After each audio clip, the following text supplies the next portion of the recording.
Halo saudaraku, pernah nggak sih lo denger orang bilang, Bitcoin haram bro, haram kayak judi. Mendengar hal itu langsung deg-degan. Padahal baru aja buka dompet kripto, dalam hati lo pasti bilang, astaga, dosa digital. Tenang bro, nggak sesimpel itu. Bitcoin itu bukan iblis berwujud angka, tapi juga bukan malaikat pencetak cuan. Dia netral, kayak pisau. Bisa buat masak, bisa buat nusuk. Kenapa dibilang haram? Beberapa ulama dan MUI bilang haram karena terlalu spekulatif. Kayak lo nebak mantan udah move on atau belum. Nggak jelas bentuknya, cuman data digital. Dipakai buat judi, bisa banget. Tapi nggak semua ulama setuju. Beberapa ulama lain, bahkan dari Timur Tengah, bilang, boleh kok, asal nggak buat maksiat. Bitcoin bisa jadi alat tukar, bisa buat bantu transaksi halal, dan bisa jadi emas digital versi modern. Yuk kita bahas sambil ngopi. Jadi intinya gini, Bitcoin itu alat. Yang bikin haram itu cara lo pakai, karena kripto itu hal baru. Di zaman Nabi belum ada koin digital, apalagi NFT monyet.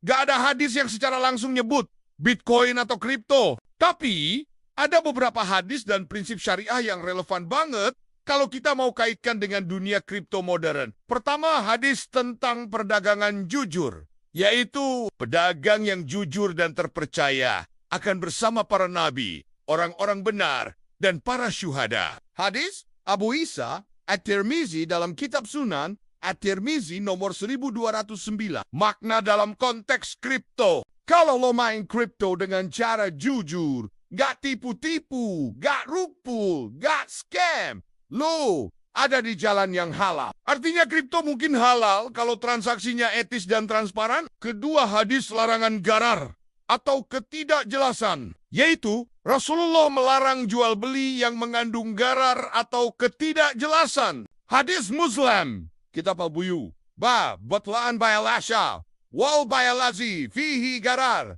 1513. Maknanya, ini yang bikin beberapa ulama nyebut kripto haram. Karena harga kripto bisa fluktuatif brutal dan kadang orang beli tanpa ngerti, cuma ikut-ikutan. Jadi, kalau main kripto tanpa ilmu artinya rawan garar atau bisa jadi haram. Ketiga hadis tentang menghindari kerugian dan bahaya, yaitu tidak boleh membahayakan diri sendiri dan orang lain. Hadis riwayat Ibnu Majah no 2341 Tabrani dalam Al-Kabir nomor 11806.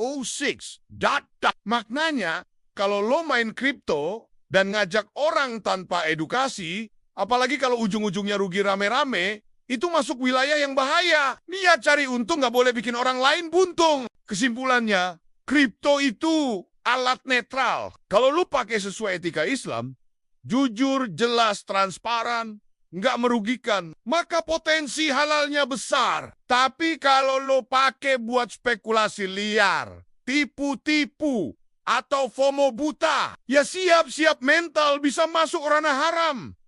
Jadi sahabatku, jangan secepat itu menganggap suatu hal itu haram atau tidak. Dan ini konten berbagi, bukan mengajak. Not financial advice. Edukasi dulu, baru transaksi, biar cuan lo halal dan hati lo tenang. Jadi saudaraku, begitu sudah dulu yang bisa saya sampaikan. Kita lanjutkan di video selanjutnya, atau kalian bisa request di kolom komentar. Semangat bro!